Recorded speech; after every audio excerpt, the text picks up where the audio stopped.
Bapak, Ibu, Saudara-saudari, rekan-rekan muda, dan anak-anakku terkasih, salam sehat dan sukacita selalu, berkah dalam. Sudah kita memberi senyum hari ini, Sabtu 19 Oktober 2024. Kita awali permenungan kita dengan tanda kemenangan Kristus. Dalam nama Bapa dan Putra dan Roh Kudus. Amin. Permenungan kita diambil dari Injil Lukas bab 12 ayat 8 sampai 12. Aku berkata kepadamu, setiap orang yang mengakui aku di depan manusia, Anak Manusia juga akan mengakui dia di depan malaikat-malaikat Allah. Tetapi barang siapa menyangkal aku di depan manusia, ia akan disangkal di depan malaikat-malaikat Allah. Setiap orang yang mengatakan sesuatu melawan Anak Manusia, ia akan diampuni. Tetapi barang siapa menghujat Roh Kudus, ia tidak akan diampuni. Apabila orang menghadapkan kamu kepada majelis-majelis atau kepada pemerintah-pemerintah dan penguasa-penguasa, janganlah kamu khawatir bagaimana dan apa yang harus kamu katakan untuk membela dirimu. Sebab pada saat itu juga, Roh Kudus akan mengajar kamu apa yang harus kamu katakan. Dalam berbagai kesempatan, saya selalu mengingatkan pada umat konsekuensi menjadi Katolik. Tidak hanya sekedar saya dibaptis, diterima menjadi Katolik, tidak. Tapi ada konsekuensi yang diterima, yakni kita harus memiliki kebanggaan hati sebagai orang Katolik.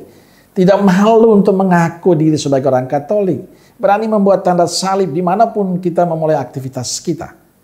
Berani bercerita tentang Yesus, memberi kesaksian tentang Yesus. Tapi sayangnya banyak orang Katolik malu dengan kekatolikannya. Tidak bangga, minder dengan kekatolikannya. Mungkin karena orang tidak terlalu mendalami kekatolikannya, sehingga ada sesuatu yang terjadi, orang lagi minder. Padahal bukan itu. Kita harus bangga dan berani memberi kesaksian. Dalam Injil hari ini Yesus memberi nasihat pada para muridnya. Barang siapa mengakui aku di depan manusia, akan diakui pula oleh Anak Manusia di depan para malaikat Allah. Yesus menegaskan bahwa yang layak diselamatkan adalah mereka yang mengakui Allah dalam hidupnya. Mereka yang tidak malu bicara tentang Yesus. Mereka yang tidak malu bersaksi tentang Yesus. Mereka yang kemana saja bangga akan Yesus yang mereka imani.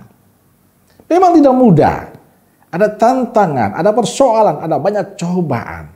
Baik dalam diri kita sendiri maupun dari orang lain. Tantangan, cobaan itu kadang membuat kita tergoda untuk menjauh dari Yesus. Membuat kita malu mengaku Yesus.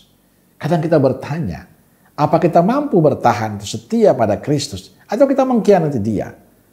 Untuk itu Yesus berkata pada para muridnya, bila orang mengakui Dia di tengah kehidupan ini, Dia juga akan mengakuinya di depan orang. Bila kita setia pada Kristus, hadiahnya adalah sukacita kekal bersama Dia. Disinilah kekuatan beriman kita.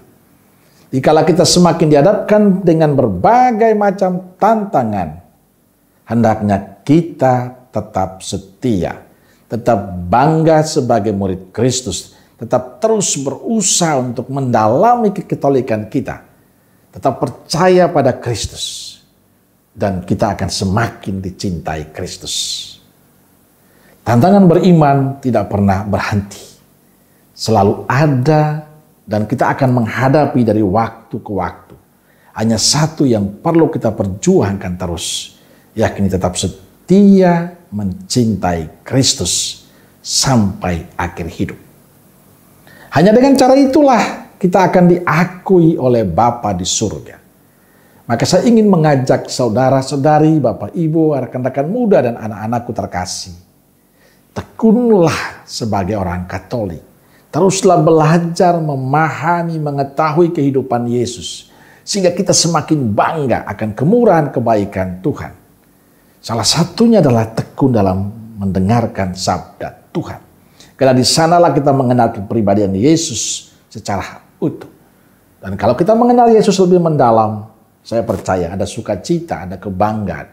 Karena Dia yang kita kenal itu adalah Dia yang akan setia menemani perjuangan kita.